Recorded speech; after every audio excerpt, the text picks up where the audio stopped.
responsibility for this attack, but U.S. officials say there is no established contact between the suspect and any terror groups. 3 of the 11 people injured are still hospitalized following that incident. NBC News Justice correspondent Pete Williams joins me now from Washington, and in Columbus, NBC's Stephanie Goss. Pete, let me start with you. You have new details on the weapon the OSU attacker used. Right, a couple of things about this, Thomas. First, on the idea that he was inspired by al-Awlaki or ISIS, they say that is based entirely on his Facebook posting. They don't know what videos he was looking at. Obviously, he was familiar with those 2 terrorist organizations, but what role they play, they don't know. Now, we knew and reported yesterday that the suspect in this case, Artan, bought a knife the morning of the attack at a Walmart in Columbus. They don't know if that's the knife that was used in the attack, but now we've learned that he was here in Washington, D.C. last week, and he bought a knife on Friday at a big hardware store, a big home improvement store. Why he came here, why he bought a knife here, is a complete mystery to the investigators, they say. They don't know if he was thinking about doing something up here. Why did he come to Washington? They don't know. They also say that they're questioning family and friends, trying to figure out his movements and what he was doing in the days and hours leading up to the attack. But this trip to Washington is a complete mystery, they say. Pete, thank you very much. Stand by for me. Stephanie Goss. Stephanie, you were at this press conference last hour. Other than what they're saying about any ISIS inspiration, do investigators have a better understanding for motive?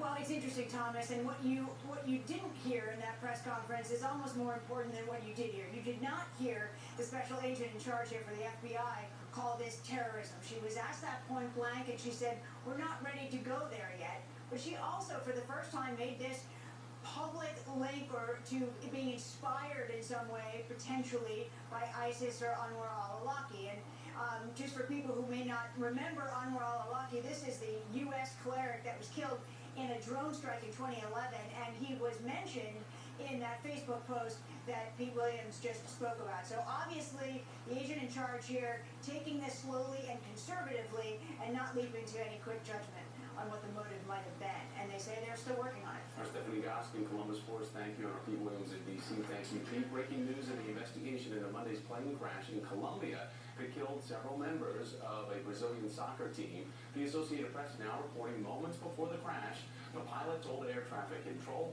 he had run out of fuel. All but 6 of the 81 people on board were killed. They are the bold, the fearless. They are the firebrands, the disruptors who speak the truth, hold a powerful account. They tell us what's going to happen in Washington before Washington even knows. That's why we need them to start the day. After we played hardball, gone all in, heard from Rachel, and had the last word, it's time for the 11th hour with Brian Williams. A fast-paced look at the day that was and what it means for tomorrow. The 11th hour with Brian Williams, weeknights at 11 on MSNBC. Introducing Cologuard.